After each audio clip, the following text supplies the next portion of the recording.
2016. I thought I'd do an update and check in to see what's happening as far as our coronal holes on the sun and a quick update on earthquake activity across the globe. Now, looking at the SDO footage, and what you're seeing on your screen now is a 48-hour clip of our sun. Now, as I spoke about several days ago, as we were waiting for the larger coronal hole to pass by, I noticed this triangular shaped coronal hole opening up on the side of the sun. Well, now it is turning towards the Earth, and probably within the next few days, we will be pretty close to direct alignment with it. As I was viewing this footage, I started to see in the lower left-hand corner of your screen and the sun what looks to be another coronal hole opening up in the sun. And as I was looking at this over and over and over again, it seems that as the sun is turning, that coronal hole is getting larger. And there's been a lot of dispute about coronal holes and their effects on the Earth and related to earthquakes. Well, listen, I have shown this particular article that talks about coronal holes and earthquakes. And there is plenty of information, hardcore information, dealing with the effects of coronal holes on the Earth. And the problem is this type of evidence, although it's very damning in favor of the dispute between coronal holes and earthquake activity, if you take a look at history with coronal holes facing the Earth and the magnitude and destruction of these earthquakes, it's kind of sad. Because literally, September 16th, 2015, very large coronal hole. As you can see, I'm circling it right here. 8.3 in Chile. I remember that earthquake. A lot of destruction. April 25th, 2015, Nepal, magnitude 7.8. Now, folks, look, take a look at the coronal hole. It's very similar in size to what we are looking at on the SDO footage, which is actually coming our way.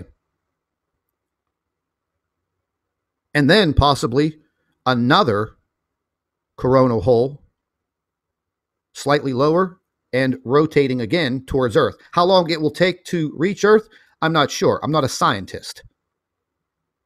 Will it fill back in? I hope it does. But it seems that we're seeing this ongoing pattern for the last 2 weeks. So is something else affecting our sun? Once again, I don't hold those answers. The powers that be, the boys in blue, NASA, they hold this information and they fail to release it to the world.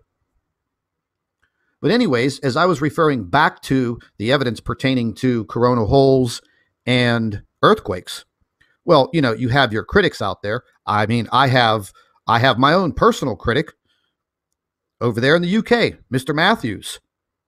I mean, he's pretty much of a joke, and he basically tells everyone that there is absolutely no assimilation between earthquakes and coronal holes. And if you ever go and watch any of his ridiculous debunking videos, where he gets about 8 views, but he rambles on and on. Oh, bloody hell, Scott, this is all bullocks. You are lying to the people.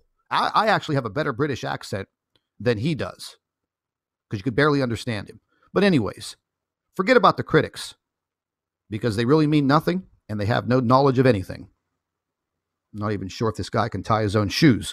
But anyways, as you can clearly see, moving into May 24th, 2013, 8.3 in Russia. And the list goes on and on and on. So we have clear evidence, documented evidence, scientific evidence, clearly showing us that these coronal holes can and will create earthquakes. Now, the question I have is, do we have other factors within our solar system that are kind of sneaking up on us. There's been a lot of talk of the helium gas, the H4, the cosmic wave. I even did a video on it because, when that information came out, it came from credible sources, but immediately, I found out and dispelled it as some kind of disinformation leading us in another direction very, very quickly. And then, as you can see, other stories have come out, other scientific evidence has come out. And I'm just tired of all of us staying in the dark. That's the reason I do what I do. I'm looking for the truth. Why should we be set up each and every time we have an event and they're going to cover it up? But anyways, as you can clearly see, we're not out of the woods. So I looked up some earthquake data for this morning. I've already been up 8 hours working away. And what I uncover is over 60 earthquakes have occurred since the start of December 29th, 2016, midnight UTC time. Here's the list. I'll leave you a link. And there have been some pretty sizable earthquakes. All testimonials. You can go through each and every one of these. And the majority of them have testimonials from people that have just went through this earthquake. Click on the link in blue over here. It will give you all of the information. But the list just goes on and on and on. And this first whole page is all the beginning of December 29th, 2016. But the critics will tell you, oh, that's bloody normal. That's bloody normal. Well, no, I don't think that's bloody normal. I actually think that's quite abnormal. And I think the way that these people think is abnormal. And why would you tell someone that is looking for information to protect themselves because maybe they live in an earthquake zone, a coastal area that could be subjected to tsunamis? What are you, half crocked in your mind that you want to deceive people? So folks, what I'm trying to say is I provide you with the links for the information for you to do your own homework. And I know the subscribers to this channel, I know they do their homework. I get your emails. I don't have time to respond to each and every one of them, but I do read them. And I'm dealing with intelligent people.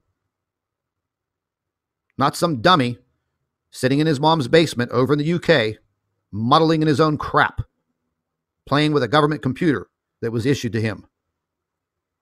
But anyways, once again, you can see all of the information for the first several hours of December 29th, 2016, over 60 earthquakes. And they had a pretty good size earthquake in New Zealand. Actually, right between both of the islands, almost dead center. And actually, let's just take a look at that. The coordinates for the epicenter, I have punched into Google Earth. Let's go down there to New Zealand and see our Kiwi friends and see what they're going through. Okay, it's going to take you right smack dab into the middle of the water. We're going to pan all the way back out, and you are going to see the epicenter of one of three earthquakes. Two were probably aftershocks. Magnitude 5.3, 5.2. And it seems that the USGS, they don't actually report the actual detection magnitude of that earthquake. It seems that they wait for the first aftershock, which is slightly smaller, and then they report that. I have been catching them doing that for weeks now. I haven't said anything about it, but I've been paying very close detail, and that's what they're doing. And that's if they report the earthquake at all. But as you can clearly see, this earthquake went off right between the islands. Now, I was reviewing some of the testimonials for this earthquake. There was a few of them. And definitely, people were sleeping and they felt this earthquake. They felt it pretty good.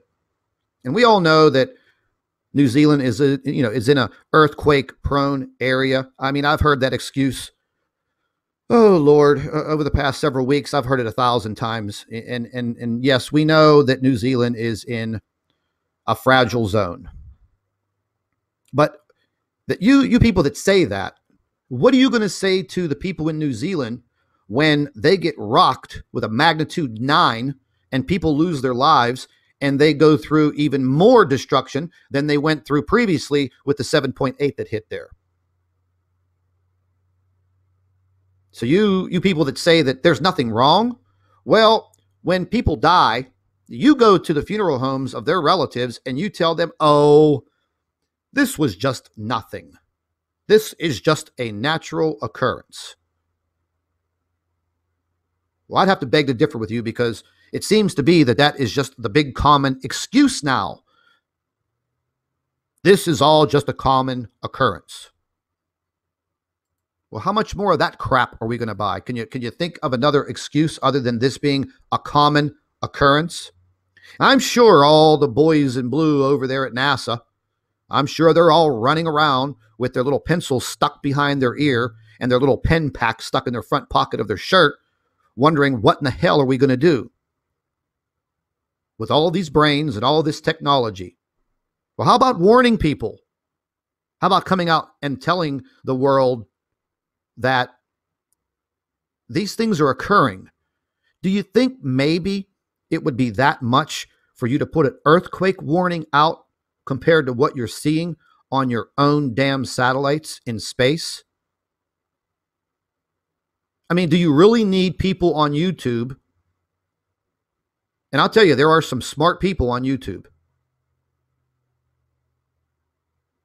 So do we need YouTube to tell the world that this is what's happening? I think more people are tuning in to YouTube than they are the news. Your regular, what is that thing called? Mainstream media. They're a mainstream joke. You never get a straight answer. So anyways, there have been quite a few earthquakes. Over 60. I could update this right now, and there have been a slew of earthquakes. One area that I'm worried about, and like I've been saying, is the west coast of South America. They've already been hit several times. It's going to keep occurring. And Chile's taking a pounding. And things have actually heated up on the west coast of the United States, in California and Nevada. And once again, you can see quite a big swarm of activity going on right here in Alaska. And there are so many earthquakes that are unreported. And I'll tell you what, we could just go real quick and take a look at earthquakes around the world. This is just the past 24 hours. These earthquakes are so clustered together, they're literally on top of each other. They just look like single red dots. Look at the perfect line of earthquakes along Chile. A 4.3, a 4.2, a 4.6. And if you don't know anything about, geology, well, they're right along a plate line. It's running all the way up, and they're having the same issues in Mexico. But nobody is reporting the issues in Mexico. The European agency does. The USGS, they don't report it. They just don't. We'll take a look at Mexico. The last 2 days, as you see here. There you go. Here's your list. Magnitude 4.1, 4.4, 4.7, 4.0. The list goes on and on. Oh, but they're going to tell you this is just normal. Well, folks, all I got to say is you better stay tuned. Keep your eyes and your ears open. Pay attention to the information that's out there. Get familiar with the links that we provide you in the videos. Go to the links, do your homework, educate yourself, stay informed. That's the best advice that I can give you. Don't listen to the naysayers that give you very dumb excuses in the comment sections of these videos. Don't listen to a word they say, because they're there for a reason. They're there to place doubt in your mind, to dumb you down. So if you like to be called a dummy, just listen to what they have to say. I'll have an additional update for you in a few hours. So please, by all means, stay tuned. Hello, everybody. Welcome back to the Nibiru channel. It is December 29th, 2016. I thought I'd do an update and check in to see what's happening as far as our coronal holes on the sun and a quick update on earthquake activity across the globe.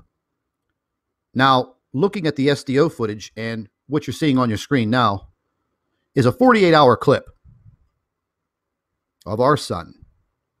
Now, as I spoke about several days ago, as we were waiting for the larger coronal hole to pass by, I noticed this triangular-shaped coronal hole opening up on the side of the sun. Well, now it is turning towards the Earth, and probably within the next few days, we will be pretty close to direct alignment with it. As I was viewing this footage, I started to see in the lower left-hand corner of your screen and the sun what looks to be another coronal hole opening up in the sun.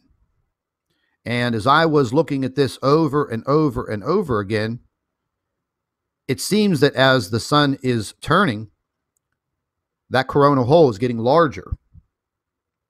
And there's been a lot of dispute about coronal holes and their effects on the Earth and related to earthquakes. Well, listen, I have shown this particular article that talks about coronal holes and earthquakes. And there is plenty of information, hardcore information, dealing with the effects of coronal holes on the Earth.